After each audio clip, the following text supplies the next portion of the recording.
ram ko velin her dan hi don chang in long lai a pa jim rel na ya sang me nun sak bola na ambit zo thor faro na nu nào pa jiliku an bozo man ai gupta ram Sengkol bunda saltang ni nekin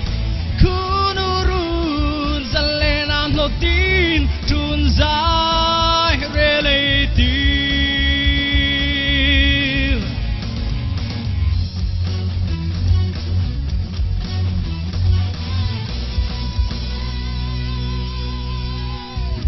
Don tangin o lung lai dam thei no chỉ bùi hai in room na hi ngay in nan khe kê in ngil ding mo an tur na hi hora faro na nu nào pa chỉ le ku an bozo man ai gupta ram Sengkol bunda saltang ni nekin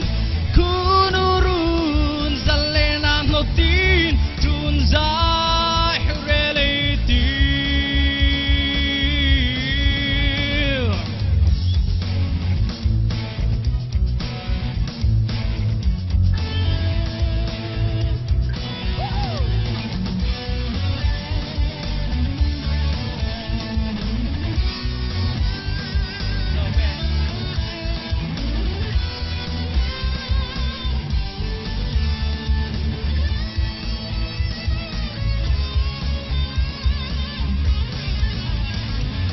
Giang in ô